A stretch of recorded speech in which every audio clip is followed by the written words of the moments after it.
Today, I'm going to answer a long-standing question in not just the basketball world, but sports in general. But before we get into that, if you're a fan of basketball, obviously you are because you clicked on this video and you're tapped in. I love basketball. We just sit around, chop it up, talk about the hottest topics of the week. So go check out the Bucket Discussions podcast. Also go check out the other videos on the channel, man. See if you can find something that you enjoy. And with that being said, let's get into the topic today. Loyalty is one of the most important qualities that a person can have. But in sports, it's best to look out for your self-interest. Loyalty, in my opinion, is an illusion. Sports is a very complex business, and there's so many different angles and sides that you gotta look at before you can make any decision, whether you're a coach, GM, owner, or a player. So I feel like the ongoing debate has been, is there loyalty in sports? Does it exist? Today I'm here to end the debate for good.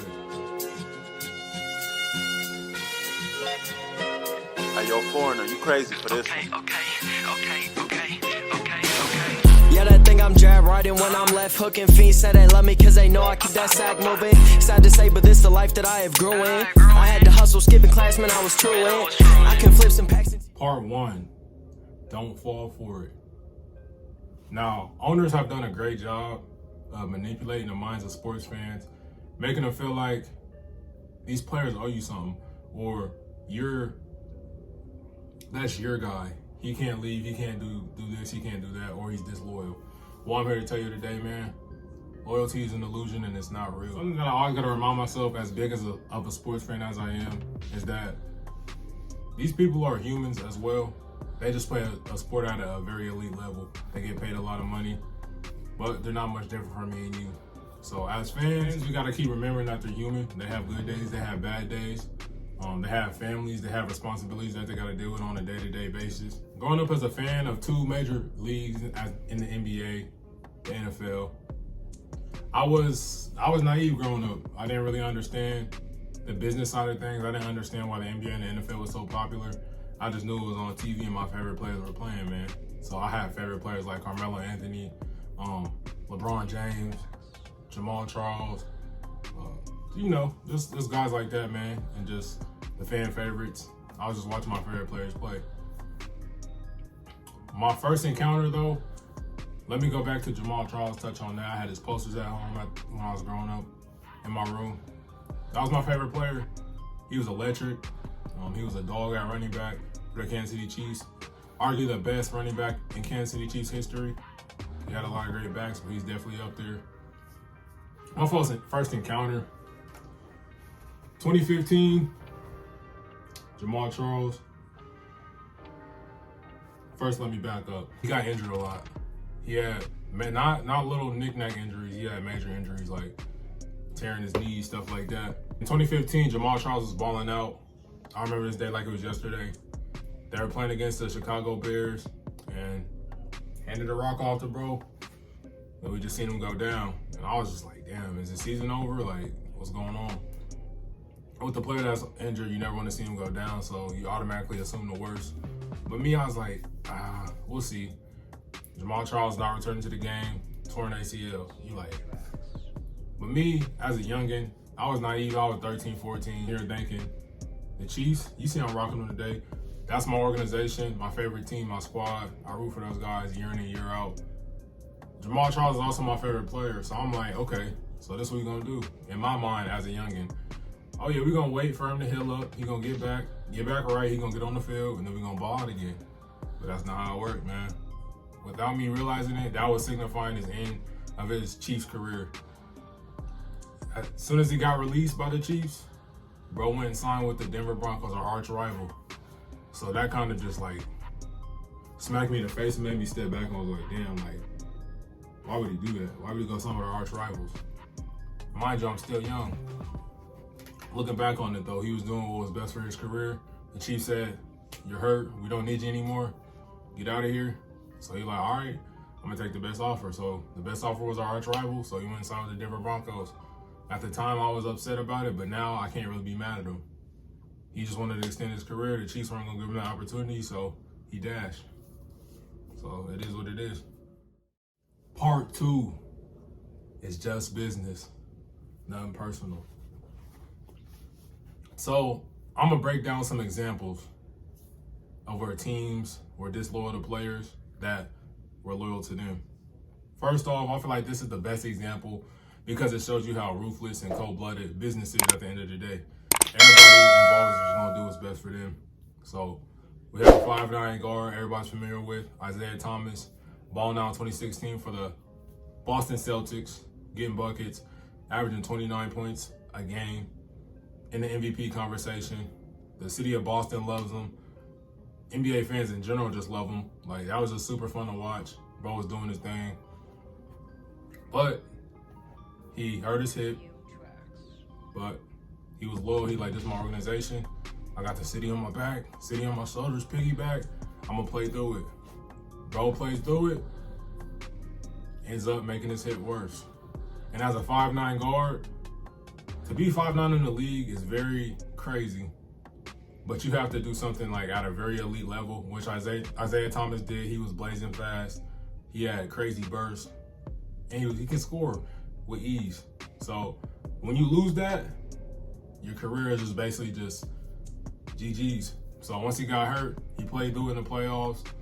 RIP to his sister. He also lost his sister in the middle of that playoff run and still played. I'm not saying that's on the team, but he still played through that.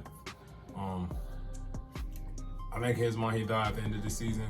I'm gonna play through it. I'm gonna get my big contract because as a 5'9" player, he really doesn't have a long shelf life in the league. Just from the outside looking in, a lot of people probably didn't think he would even last 2, 3, 4 years. So the fact that he's playing at this high of a level, he's like, I'm about to get my contract before this season. But Kyrie Irving became available. They were like, Kyrie Irving? IT, bro, we like you, man, but that's Kyrie. That's Kyrie. So they're like, all right, bro, we're going to ship you out of here. And they did what they felt was best for the team, best for them. So IT, he was hurt. They said, he hurt, but we still going to send him to Cleveland. He got sent to Cleveland, where his hip just got worse. And eventually he had to end up getting surgery. Blake Griffin. Hey, shout out my boy Coop. But we got to touch on this one right here. So, Blake Griffin, arguably the best Clipper of all time. There may have been better players that come through there, but in my opinion, as far as just being drafted by the franchise and just playing his career there and what he did there and what he meant to the city, what he meant to the Clipper organization, and many fans around the country are fans because of Blake Griffin. The Clippers fans that I know are fans because of Blake Griffin. So I feel like he's definitely one of the best players in the organization's history. So, to get basically into it, bro signs an extension, 5 years, $100 million. The organization's kind of just like praising him, telling him everything he wants to hear. Like, Blake Griffin, we love you, we need you here. You're the next greatest thing. You're the best thing since sliced bread. Not even 5 months later, they're like, we got a good looking deal on the table. We can get Tobias Harris, we can get this player, we can get that player. All right, Blake, we know we told you all that good stuff, bro. We love you, we need you here, but we got to ship you out of here. Stabbing him right in the back. Blake Griffin was being loyal, though. NBA fans say, oh, we want players to be loyal. He was being loyal. What happened? Go to Detroit. Blake Griffin probably found out on Twitter. It was like, damn, they really did that? They really did me like that? Or Steve Ballmer tries to come shake his hands before a game. Blake's like, that's the locker room. I can't do it. You lied straight to my face. All right, let's go to football. Because this is not only the NBA, like I said, sports, it doesn't exist. So we got Peyton Manning, one of the greatest quarterbacks ever, a legend. Gets drafted by the Indianapolis Colts, balls out there, brings them a Super Bowl. But Peyton gets hurt. He hurts his neck. He can't play for a whole season. So the Colts are just kind of like, damn, Peyton can't play.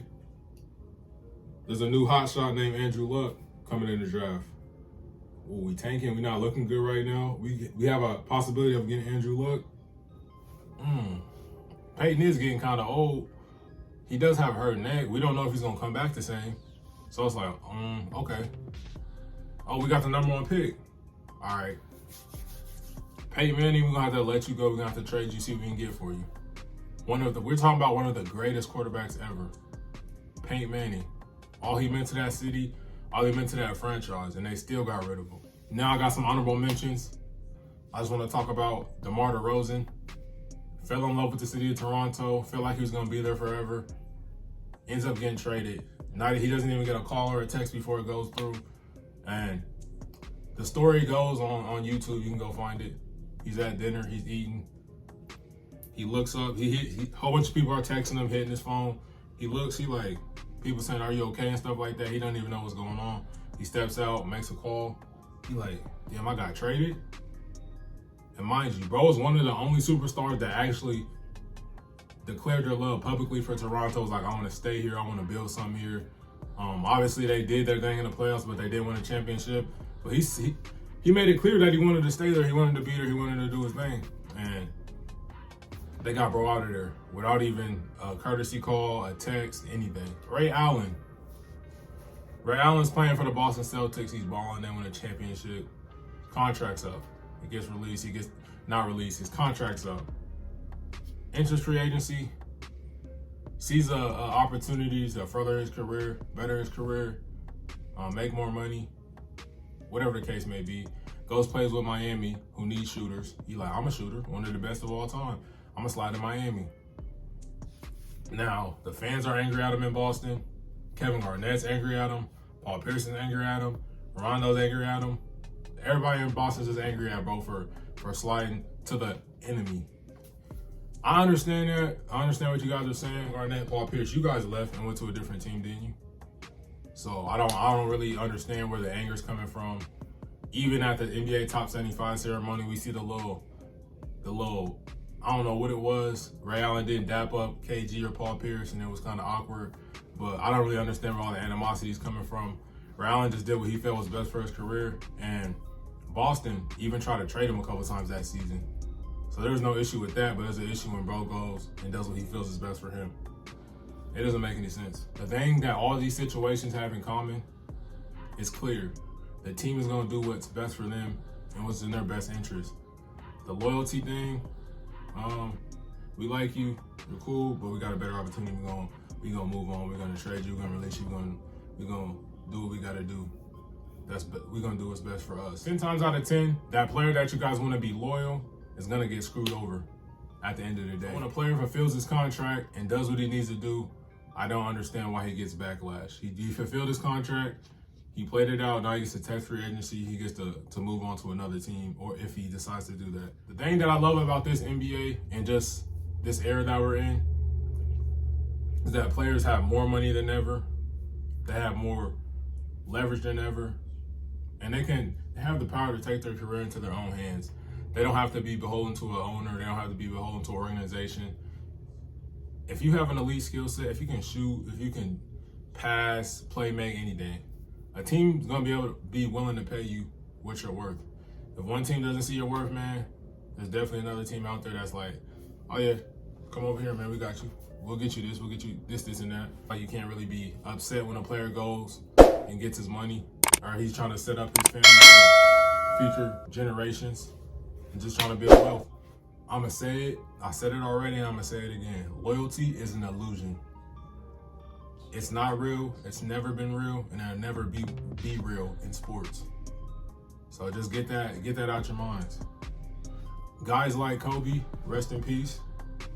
Guys like Tim Duncan, guys like Dirk Nowitzki, who played 20, 21 years for one organization, are anomalies. They come around once in a blue moon. I mean, and the era that they were in, it was better suited for that. But let's not act like their careers came without any type of controversy, any type of drama, or they didn't want to even consider moving. Like, Kobe Bryant wanted to be traded at one point in his career. Dirk, he may have been on the trade block, we never know.